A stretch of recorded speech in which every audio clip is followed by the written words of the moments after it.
नमस्कार, 99 न्यूज देख रहे हैं आप। मैं हूं जिशान आपके साथ। महापर्व छठ शुरू होने में सिर्फ 2 दिन बचे हैं। ऐसे में छठ तालाब की मरम्मती, सड़क निर्माण और पानी छिड़काव की मांग को लेकर बीसीसीएल के लोधना एरिया 10 के अंतर्गत बागडीगी कोलियरी के ग्रामीणों ने आज बागडीगी मुख्य मार्ग को जाम कर बीसीसीएल के खिलाफ जमकर नारेबाजी की है। इस दौरान गाड़ियों की लंबी कतार लग गई, आवागमन बाधित हो गया।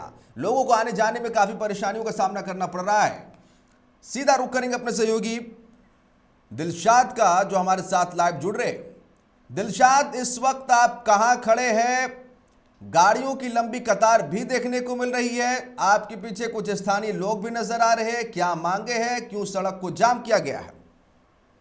देखिए जिसान, ये लोधना का बिस्तर का लोधना क्षेत्र 10 के एरिया है और यहाँ पे जो बागड़ी कोलियरी इलाके के रहने वाले जो लोग हैं वो स्थानीय लोग हैं। जैसा कि सारे को लोगों को पता है कि छठ जो है काफी आस्था का बड़ा पर्व है।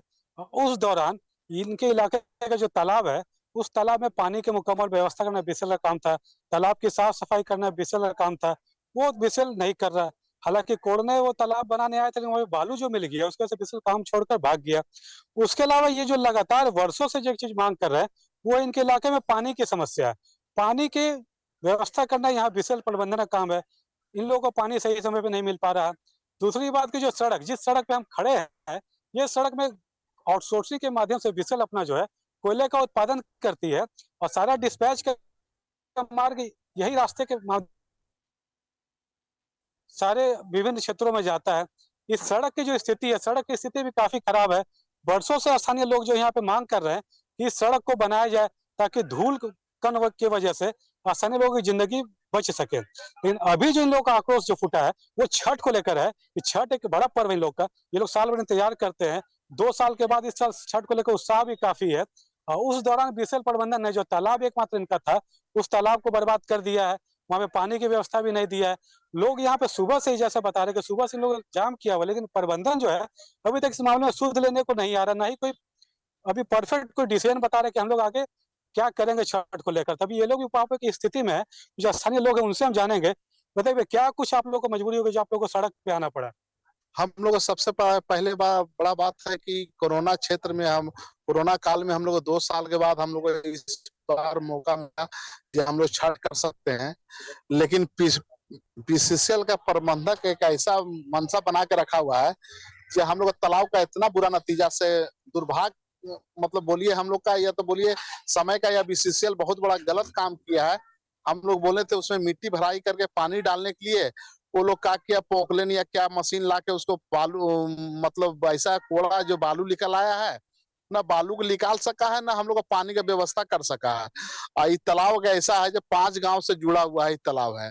इस तालाब में हम लोग का हर 5 गांव का आदमी लोग छठ पूजा करने के लिए आते हैं। यहाँ पर हम लोग हिंदू का सबसे बड़ा पर्व है, 4 दिन का पर्व, जो हम लोग आस्था से, मतलब बहुत नियम से, धर्म से नहा धो के सुख एकदम हम लोग पर्व मनाते हैं। और इसके चलते हम लोग बीसीसीएल से हर बार मांग रहे हैं कि इस तालाब में पानी की व्यवस्था किया जाए सर, इस तालाब का मुरम्मत किया जाए सर। हम लोग इसमें हम लोग आस्था से जुड़े हुए हैं। विसर्जन होता है, माँ का प्रतिमा भी विसर्जन होता है यहाँ पर। हम लोग छठ पूजा भी मनाते हैं यहाँ पर। जब भी बोलते हैं वो एरिया नंबर 10 का जीएम, तो बस खाली सुनते हैं और कान में रुआ डाल देते हैं, और आज तक कुछ नहीं किए हैं। अभी कितने देर से आप लोगों ने सड़क को जाम? हम लोग यहाँ सुबह 6 बजे से हम लोग खड़े हैं। आज तक अभी तक कोई प्रबंधक नहीं आया है। खाली बस मनसा मिल रहा है जो हम आ रहे हैं, आ रहे हैं, जा रहे हैं, आ रहे हैं, कोई नहीं आ रहा। मीडिया का परिवार ही लोग हैं, वो आ रहे हैं, हम लोग से पूछ रहे हैं, हम लोग उनको बता रहे हैं अपना दुख दर्द। बस यही उनसे कामना है जो प्रबंधक तक उनका मतलब उनका बात पहुंचाया जाए, और हम लोग जो दिक्कत है वो हमको दूर किया जाए। देखिए जिसान, ये लोग सुबह से जैसा बता रहे कि सुबह से लोग सड़क को जाम किए हुए, लेकिन अभी तक कोई भी बीसीएल का प्रबंधन का कोई भी अधिकारी इनसे वार्ता करने के लिए नहीं आया है। और ना ही इन लोगों को अभी क्लियर हो पाया कि लोग छठ कैसे मनाएं। कुछ और भी समस्या यहाँ पर है जो सड़क को लेकर है और पानी को लेकर है। क्या कुछ सड़क और पानी को लेकर क्या कुछ समस्या आप लोगों की है? सर हमारे यहाँ 3 प्रॉब्लम है। जैसे कि एक है, हम लोग का यहाँ का जो मेन रोड है, उस रोड का हालत आप देख ही रहे हैं, डस्ट से पूरा भरा हुआ है। और दूसरा मेरा मांग है कि छठ तालाब का जो निर्माण है, आपने जैसे उसको कोड़ काट के जो ठीक मतलब किए हैं, बर्बाद कर दिया, उसको ठीक से कीजिए। और तीसरा मेरा कि कॉलोनी में जो पानी आता है सर, वो संडे और हॉलीडे का यहाँ बीसीसीएल प्रबंधन के द्वारा ये खेला हो रहा है पैसा का। ये पैसा का खेला हो रहा है सर। संडे और हॉलीडे के नाम पे यहाँ लूट घसोट हो रहा है और पब्लिक को सुविधा कुछ नहीं मिल रहा। जो पैसा देता है उसको संडे हॉलीडे मिलता है, और जो पैसा देगा सर वो काम क्यों करेगा। इसीलिए यहाँ का जनता जो है अभी तक एकदम त्रस्त है। हर हाल में यहाँ का जनता बुरे हाल में फंसा हुआ है।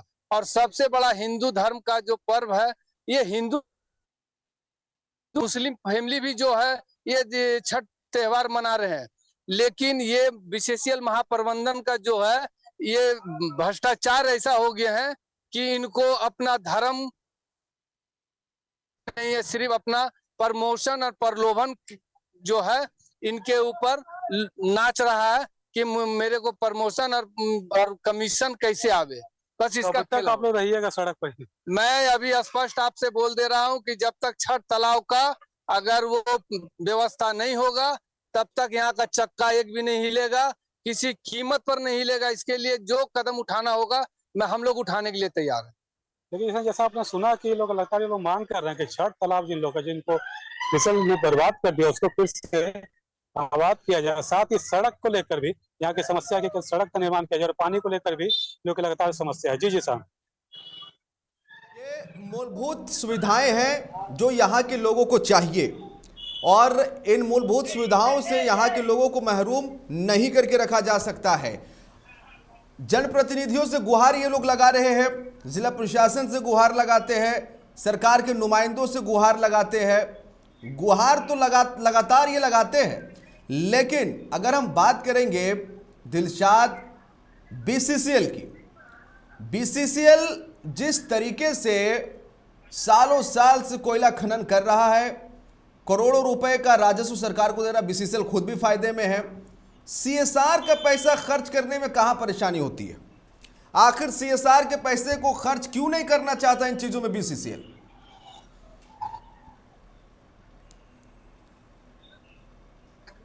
दिलशाद जी जी सान, सीएसआर के पैसे को बीसीसीएल खर्च करने में क्यों हिचकता है? देखिए समस्या वहीं पे बीसीसीएल यहाँ से कोयला का उत्पादन करती है। यहाँ का जो प्रदूषण है वो स्थानीय लोगों को यहाँ सहना पड़ता है, धूल डस्ट यहाँ के लोग खाते हैं। लेकिन जहाँ तक भी सीएसआर के मत की बात आती है तो वो इन इलाकों में खर्च नहीं हो पाता है। और क्यों नहीं खर्च हो पाता ये तो बेहतर बीसीसीएल के अधिकारी बता पाएंगे। लेकिन लोगों की यहाँ जो मूलभूत जो समस्या है, बिजली, पानी, सड़क, वो कम से कम लोगों को यहाँ पे मिलने चाहिए। अब तालाब हो या पंसाला हो या फिर सामुदायिक वन हो, वो बीसीसीएल के माध्यम से बीसीसीएल चाहे तो काम करवा सकती है। लेकिन जिस क्षेत्र में हम खड़े हैं लोधरा एरिया 10 में, यहाँ पर उस चीज की काफी कमी है। जो बीसीसीएल प्रबंधन जो है सीएसआर पैसे को क्यों नहीं जन समस्या को समाधान करने में लगाती है, वो एक बड़ा सवाल है, जिसके अधिकारी भी सवाल देने से यहाँ पर बचते हैं। जी जी साहब, और लोगों का यह कहना भी है कि जब बीसीसीएल यहाँ से उत्पादन कर रही है तो यहाँ का जो लाभ है वो सीएसआर का जो पैसा है उसका कम से कम उपयोग यहाँ के जन सरोकार में लगना चाहिए। और सबसे बड़ी बात कि जनप्रतिनिधि यहाँ के जो चुने हुए पार्षद हो, विधायक हो या सांसद हो, उनका भी ध्यान इस तरफ नहीं आता है। अभी जैसे आपने सुना कि सुबह से ये लोग लगे हुए हैं, सुबह से सड़क को जाम किए हुए हैं, लेकिन स्थानीय जो जनप्रतिनिधि हैं वो भी अभी यहाँ पर नहीं आए समस्या को जानने के लिए। ये एक बड़ा सवाल जो है आपके जनप्रतिनिधि के ऊपर उठता है। और सबसे बड़ी बात कि ये भी क्षेत्र नगर निगम के क्षेत्र में भी आता है, तो नगर निगम का भी यहाँ पे दायित्व बनता है कि जो तालाब है उसका तालाब का निर्माण नगर निगम भी करवाए। तो लोग यहाँ पर जो तीन तरह से तीनों के मार खाकर लोग यहाँ पर पड़े हुए हैं और सुबह से यहाँ पे जैसे कि सड़क को जाम किए हुए। जी जी साहब, चुनावी सिर्फ वादे वादे होते हैं। चुनाव में तमाम वादे तो किए जाते हैं कि हम क्षेत्र का काया पलट कर देंगे, क्षेत्र का कायाकल्प कर देंगे, क्षेत्र को सुंदर बना देंगे, लेकिन ये महज जुमले हैं, चुनावी वादे हैं। आज भी झरिया के लोगों को मूलभूत सुविधाओं के लिए इसी तरह से सड़कों पर निकलना पड़ता है, आंदोलन करना पड़ता है, गाड़ियों को रोकना पड़ता है, क्योंकि इनकी जिंदगी भी कहीं ना कहीं तबाह है, धूल गर्दों से, आग से, और इनकी जिंदगी इस समय नरक बनी हुई है। उम्मीद की जानी चाहिए, कोशिश की जानी चाहिए कि सबसे ज्यादा कोयला देने वाला कोयलांचल का झरिया, जहां के लोगों का तो सबसे ज्यादा अधिकार बनता है कि उनकी जिंदगी संवारी जाए और उन्हें तमाम सुविधाएं मुहैया कराई जाए। बीसीसीएल भी आंखें मूंद लेता है, इनको इनकी जिंदगी के हाल पर छोड़ देता है। न्यूज 99 न्यूज सवाल उठाएगा, डंके की चोट पर उठाएगा और आपसे पूछेगा कि आखिर ये लोग अपनी फरियाद लेकर जाए तो कहां जाए। बहुत शुक्रिया आपका दिलशाद, बहुत शुक्रिया आपका लोगों से बात करने के लिए और 99 न्यूज में झरिया की समस्या को दिखाने के लिए बहुत बहुत धन्यवाद आपका। 99 न्यूज में मेरे साथ फिलहाल इतना ही। खबरों का सिलसिला यहां जारी रहेगा। मुझे दीजिए इजाजत, नमस्कार।